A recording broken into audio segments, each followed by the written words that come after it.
asalaamaaleykum gars yi ñu ngi leen di nuyu di leen ziar ñuy dalalaat professeur Ousmane Ndiaye comme ni ngeen ko xamee muy praticien vidéo tey nag plante de la semaine bi ñuy ñëw ci garab gi nga xamante ni mooy poftan duñ def loolu bàyyi leen ak professeur mu wax ñu yan njariñ moom moo am ci garab gi nga xam ne moom mooy garabu poftan.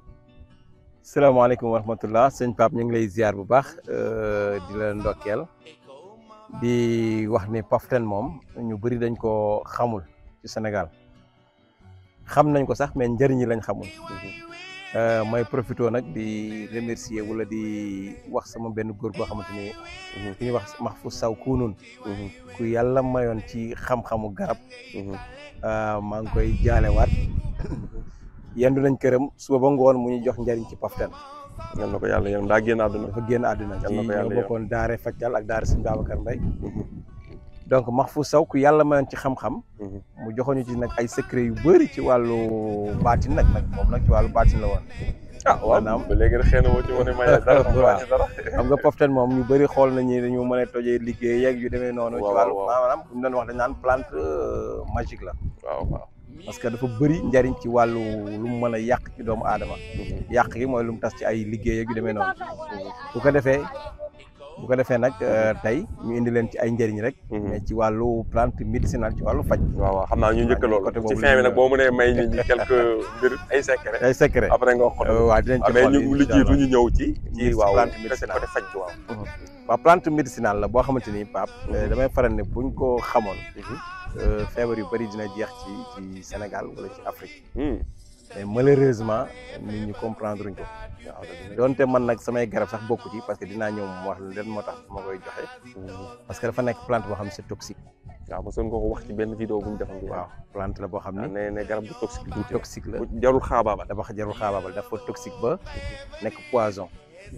c'est-à-dire ki koy wax bu ko xamul rek. mën na ci lor ay doomu aadama. parfois ma gis ci net bi ay sëriñ yoo xam ne dañ ciy joxe naan boo ko naanee nangam. te ku ko xamul loolu mën na ko rey. poftan dafa nekk garab boo xamante ni poison la ndax degré de toxicité bi dafa jéggi dayo mën na rey doomu aadama ko utiliser lu bari moo tax li doon gën tey ki nga xam day faj tey comme sunu genre yi nga xam dañooy ru cabinet li doon baax nga am cabinet bu yaatu boo xamante ni kii jël si garab bi bu ñëwee yow yaa koy suivre. maanaam nit ñi duñ ko jëlal seen bopp mais ñi ko xam ñooy defar ba pare di jox nit ñi. waaw maanaam tey non maanaam ki feebar tey doo ko jox garab bi mu yóbbu këram. mais day ñëw ci clinique bi. nga jox ko garab bi mu naanee ko foofu. mu leer la du ci xaabaabal. waaw dina ci yem ci mu ci war a xam naa li nga waaw. parce que pour mesure de sécurité. waaw parce que dafa toxique de trop. mais noonu la mën a fajee nag. parce que tey bu fekkoonte ni def nañ ko ay gélule sax du garaaw parce que gélule mooy kii bi. mooy pëndax bu ñu def ci capsule yooyu comme téramycine. am nit ki da koy jël naan ko. waaw xam nga loolu bariwul. tey boo gisee sunu mag ñi boo gisee médecine moderne naan médecine traditionnelle xamuñu dose yooyu dañuy juum. parce que sunu mag ñi dañ naan dose parce que poftan lu ci bëri dañ naan la xottu gerte. nga xottu gerte. waaw moom ngay natt. loolu ngay utiliser. loolu daanaka boo xoolee dose gélule la. waaw gis nga. dose gélule la. gis nga noonu ñu ko daan nattee. parce que dafa toxique boo ci jëlee lu bari da lay gaañ. mais boo gisee nag ku nekk ci net bi naan boo jëlee reenu poftan nangam dafa xamul. parce que kenn du ko joxee noonu daal kenn du ko joxee noonu à la légère daal. à la légère. waaw donc moo tax it bëgguma ci woon def vidéo sax mais tamit leeral ko. mais même sax wax nit ñi ñu moytu ko rek jar na def vidéo. waa kay ñu moytu ko. ñi leen di wax jël leen ko def nii. waaw kay ñu koy moytu. waaw donc parce que njariñ bi tey sax vidéo bi mooy képp ku daan utiliser poftan tey boo ko seetaanee di nga ci xam lan ngay jël. donc dose bi gën a mag kuddu bu ndaw mooy kuddu bi ñu yëngalee café mu bañ a fees mu rasé ëpp na ci loolu ci lan bi la ci pënd ko xob bi wala waaw surtout reen bi wala reen bi surtout reen bi waaw surtout reen bi mais nag yëpp a toxique dafa toxique léegi nag bu ko defee ñu ñëw ci li nga xamante ni mën na ko faj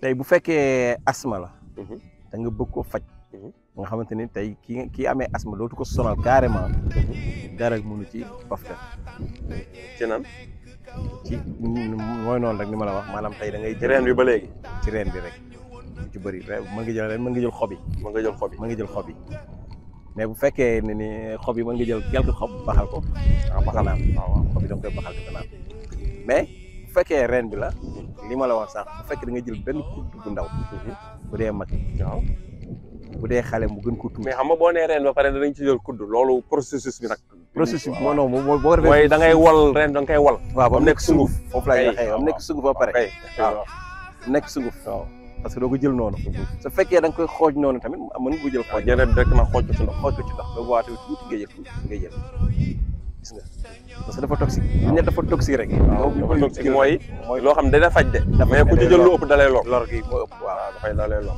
waaw parce que tey moom rek nga mën a jox nit teefe mu wàcc fii ba sonn ba laati gaaf ba dootul mën a jóg poftan waaw loolu rek maanaam kii la kon am na lu ñu koy waxee xaw ma lu ñu koy waxee vomitif xaw waaw mi ngi noonu vomitif du noonu la waaw dafa garab yi nga xam ne day wàccloo nit waaw waaw am na daal tur jàppatuma ko exactement moo tax donc boo ko naanee da lay wàccloo day wàccloo nit quoi te wàcc boobu mën na nit mën na dem ba laati gaaf mooy mën na dem ba wàcc ba sonn ba du ak génne li nekk sa biir ba am jeex tàkk waaw loolu tam dafa garaaw léegi nag loolu boo koy jox nit ki foog nga assister ko parce que mën na nekk sax mais yow boo ko assister di nga xam ne fu am na foo xam ne fu ma tolloo di nga mën a arrêté nga jox lu koy arrêté nga jox lu koy arrêté nga mën ko mu bàyyi mu dem mais loolu xanaa dina war a baax kon ci ku lekk ñam gu bon wala poson wala dara waaw yu bel noonu baax na ñam bu bon baax na même asthme bi ñi nga xamante ne asthme da leen sonal suñ ko defee da ngay gis ne dañuy féex dañu dem ay weer du leen daanelaat mais nag foog mu am assistance boobu sinon Mamadou waa kër yi ñoo yóbboo kon daal ñu ko bëgg a jëfandikoo nañ la contacter sa numéro mi ngi ci mi ngi noonu ngeen di gis si suñu vidéo bi donc bu ko defee foofu xam nga boo gisee par insisté nañ ci waaw parce que ñu joxee nit ki moo tax tubaab bi wax automédication waaw ñu koy tere waaw automédication waaw wala nga joxe garab naan paftal rek nit ki dem jël ko rek commencé ko lor fan la ko lor donc bu ko defee nag loolu lañ ci doon wax nga xamante ni nit ki bu koy jël da ci jël lu yam loolu ñu wax maanaam bu fekkee reen bi la mu def ko sunguf na ci jël lu mat kudd bu ndaw kudd café bañ ko see passé waaw li nga téye nag moom lii ci mën a wax lii doom bi la xam naa après ñi dinañ ci ñëw après bu ñu ñëwee ci mystique bi dinañ ci ñëw moom côté boobu nga ci bëgg wax laaj ñu ci gën a maîtriser waaw d'accord léegi bu ko defee Pape kudd boobu nuñ koy utiliser en général nit ki bu xëyee agent li ñuy wax agent mooy balaa lekk dara du ndékki ki nga ci bëgg a traité tey bu doon asma la exemple du ndékki léegi nag nga natal ko ci kudd bu ndaw defal ko ci fonde wala laax wala lu mën a nekk loolu yem jaxase ko ci mu lekkaale ko wala soow wala meew léegi nag nga bàyyi ko muy wàcc di wàcc ba 11h wala 10h loo ko ndékki ba mu leer ni lim wàcc jeex na ok mais nag day am assistance donc bu ko defee muy côté asma bi boo ñu demee ci côté cancer nga xam ne moo sonal nit ñi cancer boo dem fu mel ne Inde moom lañ koy fajee waaw est-ce que waxoo traité de moom lañ koy faj laa wax de non faj loolu baaxee ci nit ñi cancer moom feebar bu bon la boo xam ne xam lu koy faj war nga koo baaxee moom mooy loolu rek waaw ñoom boo demee ñoom ci cancer bi lañ ci faj muy cancer prostate surtout ak cancer col de l'utérus ak cancer de sein surtout yooyu da ci baax da ci efficace parce que ñoom testé nañ ci ay plus de 1000 et quelques malades parce que yëpp wér ci garab yooyu mais gaañu duñ xam nga ne am na secret yoo xam ne duñ ko bëgg a dévoiler waaw comprendre mais baax na ci nan lañ koy jëlee si kaaw cancer moo comme ni may expliqué woon ren rek pëndum ren bi ngay wol ngay jël di ko utiliser moom 2 fois yu dans la journée baax léegi am na benn détail boo bëgg a laaj foofu ci reen bi nga wax dañ koy jël parce que damay dégg garab yi bëri ñu ne garab yi boo demee di dagg xob wala ngay dagg xas wala ngay des ren da nga kaa war a jënd waaye fii maanaam daal am na yoo xam ne da ngay tari ay saar soog koo jël am yoo xam ne dañ naan da nga fay suul xorom wala da nga fay suul xaalis wala dara pour soog ci jël mooy tax mu jëriñ la léegi fekkee man par exemple tey dama bëgg a faju pare ma bëgg a faju cancer nag ma ñëw fekk garabu poftan bi ndax mën naa dem rek gas reen bi doon dem faju te dina ma faj sans ay jënd ak yooyu quoi parce que naturellement rek médecine la wala waaw foofu dafa am sew bu fi nekk comme li nga wax ni daf bu fekkee médecine la en général mën nga ko jël sans mu def la dara sans nga jënd ko dara quoi parce que faj feebar rek la da ngay ñëw dagg mais nag poftan dafa nekk feebar boo xam ne ak garab goo mënti doon soo koy dagg bul dagg sa ker leeral la loolu waaw maanaam booy dagg garab bi yaa ñu ngi dugg ci baatin bi de ah. waaw waaw booy dagg garab bi sa ker fi mu féete nekk nii sa digganteeg garab bi sa ker daf la war a war sa ginnaaw sa takk ndeer quoi mais sa takk ndeer boo ko daggee nga kor ko jaasi dagg sa takk ndeer ak reen boobu mën na faat nit. loolu ci nit buy wut reen dafa war di sóoraal. waaw ñu wut reen war côté mystique côté mystique. bu fekkee nekk côté faju baax côté mystique. waaw am na reen yoo xam ne boo koy garab yoo xam ne boo koy wër soo koy gas doo daggaale sa takk ndeer boo ko daggaalee yow mën na nga gàtt fan wala nga gaaw dee yu demee noonu moo tax da ngay xool fi kër gi féete nga ñëw wala sa takk ndeer wala ginnaaw comme ni ñu ko waxee tamit man ñi dañuy léemu ba la ñuy ñëw mooy garab yi nga xamante ne amuñu dëgg comme paften yi ñoom lëy la ñuy sant lëy nga ñëw jàng sa fatiha ñu wax naam lëy am na yoo xam ne salaatul fatiha nam naa leen jàng ko ba dagg gas war dagg yooyu dama koy dégg te yooyu dafa baax a xam tamit dafa baax xam bu dee garab yu am dëgg ngeen ko naam ñas jàng sa fatiha dañu am ñas léegi nag même ci ñun ñi garab yi ñuy dagg ñun di ko faje am na ci yoo xamante ne am na yoo koy jënde tamit comprendre yi am même bu dee pour médecine la pour médecine pour nga am yenn résultats yi nag d'accord da ngay jàng fatiha salaatul fatiha ak yu demee noonu mais ci tamit su côté baatin surtout moom nga xam ne côté liggéey la maanaam bu dee wërsëg la xam nga xam ne ñi nit ki wërsëg la bëgg wala mu bëgg maanaam takk benn jigéen wala yu demee noonu wala nga bëgg nu ñu ko waxee maanaam côté mystique daal nga maanaam daal am na loo ci def loolu du wàllum santé nii waaw kay waaw wàllum ñaan la daal voilà yooyu bu nekk nag dafa am lu mu laaj processus boo koy jaar waaw dafa damay dégg yu mel noonu si ay nit ñu koy wax waaw bëggoon rek leeral morceau tailleur ngay yóbbu am yoo xam ne dugub ngay yóbbu am yoo xam ne ceeb ngay yóbbu am yoo xam ne seetu ngay yóbbu am yoo xam ne soow am yoo xam ne xaalis am yoo xam ne wëttéen am yoo xam ne parfum am yoo xam ne dugub am yoo xam ne xorom xam nga c'est compliqué bu ci nekk ak d'accord mais man ni ma bëggoon mu leer mooy bu dee nit ki rek dafa bëgg a fajoo poftan yooyu soxlawu ko mën na dem rek soxlawu boo ñëwee rek daa bëgg a faju feebar waaw bu dee nag leneen la nag yooyu nga dem lijjanti nag maanaam la garab ngay laaj nga def nga ñëw jàng sa fatiha jàng sa salaatul fatiha jàng sa reen laa bëggoon mu leer utiliser ko loolu leer na sama bopp leer d'accord ok loolu leer na léegi nag xam naa ñu ñëw ci li nga xamante ni mooy xëy na am na loo ci bëgg a wax. waaw kii moom ñu bëri xam nañ ko ci toj liggéey presque. waaw moom ñoo xam dañ koy jënd dañ ciy wut ñett rek. joggi ko. waaw loolu da nga koy dégg. am na dañ ciy wut juróom yaa ngi gis sama dagg ci ñaar. waaw kay am ñoo xam ni dañ ci dagg ñett. parce que dégg naa léegi même xob bi sax am na ñu koy jël dagg ci am ci 7 xob wala 14 wala 21. waaw nga bind ci tabaryada. mais tabaryada boobu nag maa ngi dégg da gars yi naan tabaryada tubaab xanaa naa leeral rek mais tabaryada boobu boo koy bind ngay déchiffrer araf yi. du taxaloo maanaam par lenn par benn nga ko bind. fooy bu ne nga bind ci benn tabaryada ba am 7 wala 21. xooj ko sangoo ko liggéey bu nekkoon ci yow. waaw day dindi ay liggéey ak ay catak yooyu xeet ay catak yooyu.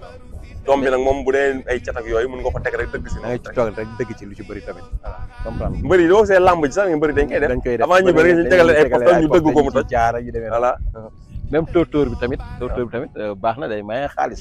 mais poftan gi sax daa mel ni daa poftan gu raar la. waaw kay ci laa bëggoon na ñëw wala gis nga ko ci laa bëggoon ñëw mooy tobb poftan. waaw gis nga ko li ma ci gis. tobb lii la ñuy wax tobb. sànq laa ko xoolaat ma ne waaw moom. gis naa ko lii la ñuy wax lii yombul de. lii la ñuy wax tobb. mais yombul de lii nag lii man c'est très rare nga gis ko ci garab li mu mën a faj dafa bëri li mu mën ci wàllu wërsëg wala bayre dafa bëri mooy tobb boo dégg ñaan tobb garab tobb neew am na tobb kat am na tobb guy am na guy laa gënoon a xam nag waaw kay bii bi ma ko gisee mu jaaxal tobb poften am na ak yu demee noonu gis nga lii la ñuy wax tobb tey lii mën na lu bari ci wàllu mystique xam naa dinañ ko dagg yóbbaale moom incha allah. waaw parce que boo ko bàyyi moom mooy boo ñaari doo ko. waaw kay nii noonu lii la ñuy wax après nga baax ma ci rek wax ma pour lan la. mooy beneen garab boo xamante ni dafa sax ci garab. waaw garab bu sax ci garab waaw mooy tobb waaw. léegi boo defee nag moom day am utilisation léegi am na ñoo xam ne fi ne da leen di jaral lu nekk. de man kay li ma si jaaxal mooy xaw ma sax li ñuy wax nii dañ koy bàyyi ci vidéo wala dañ koy dagg. non rek li ma si jaaxal mooy. maanaam garab guy gee di feeñ ci ginnaaw. tobb xam naa ko parce que pour mu am tobb mën na yomb. parce que guy dafa rëy. waaye poftan branche bu sew bi am tomb lii kéemtaan la waaw day kéemtaan waaw ñi xam tomb xam nañ li yombul daal moo ko fi bàyyi li moom yombul waaw yombul parce que gars yi dañ koy wër am na tomb yoo xam ne dañ koy wër lu yàgg doo ko tomb ci garab poftan lu raar loolu lu raar la incha allah xam naa ni beneen yoon dañ ci def émission carrément ah non non est-ce que jar nañ ko bàyyi nañ ko waaw am na jarul def vidéo quoi nañ ko bàyyi noonu rek waaw xam naa bu fekkee am na loo ci tàggatoo ci garab poftan gi loo xam ne bëggoon nga ko wax te laajuma ko waaw bu ko defee daal waaw comme ci kii bi nu mu tuddati tóortóor bi rek di ko def sa kalpe. tóortóor poftan bi rek di ko def sa kalpe yàlla mën na la yombalal wërsëg. porte bonheur la. porte bonheur la. donc même xob yi daanu nii. nga jël ko def ko cuuraay. di ko suuroo. mën na porte bonheur la tamit porte bonheur la. gis nga. ah kon poftan bëri na bëri na njëriñ macha allah kon niñ koy romb nii rek di ko ñàkkal fayda bëri na njëriñ. li tax nit ñi gën ko ragal nag yaakaar naa mooy meew mi ñaan ku mu dugg sama da ngay silmaxa loolu gën na tax nit ñi nag di ko moytu duñ ko laal moytu gi demee noonu. parce que dama koy dégg waaw meew mi ñuy wax ni baax na ci góom moom. day faj góom ak soccet. ci bët la baaxul daal. waaw baaxul ci bët yooyu bët moom dara baaxul ci moom. waaw parce que sama koy bañ nekk xel laa ko daan dégg ñaan meew poftan ku mu dugg sama da ngay góom. waaw mais am ñi soccet ñi am soccet. meew mi baax na ci ak meew salaan. di ko wàllum dermatologie waaw dermatologie gis nga baax na ci. waaw incha allah donc daal bu ko defee loolu la ñuy wax surtout cancer bi daal moom. nañ ci bàyyi xel nañ ci bàyyi xel ak asma bi. moom mën na ko faj trop mais problème bi mooy toxicité ni mu waxee weexul sax mais dafa toxique. mën na ku ko xam boo ko ëppalee day indi ay lor kon daal xam naa li gën a wóor mooy ñi ko bëgg a jëfandikoo am cancer peut-être dañu suivre. ñu contacter la rek. effectivement bu ko defee nga dimbal leen si.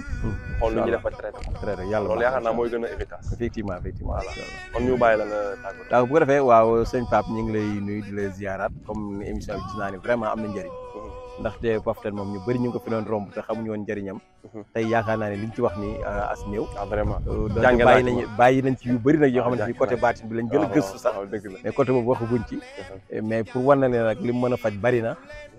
mais nag xëy na du ñàkk bu ko fekkee nit ñi intéressé na leen nañ ci def ci nañ ko wax ci commentaire yi. effectivement bu ko defee ñu ñëw def ci émission boo xam ni ci côté mystique nga ci waxtaan ci poftan bu intéressé nit ñi rek ñu def ci ay ñu commentaire wax ko boo xam daal bëgg nga loolu ñu def ci vidéo waaw nga wax ko ci commentaire bu ko defee bu professeur amee temps du ñàkk ñëwaat fii mu waxtaan ci côté mystique bi ci garab poftan d'accord incha allah donc bu ko defee ñu ngi leen di nuyu yéen ñëpp di leen ziar di leen joxaat dig daje ci beneen vidéo incha allah wasalaamaaleykum wa rahmatullahi wa barakatuh aleykum wasalaam wa rahmatullah jërëjëf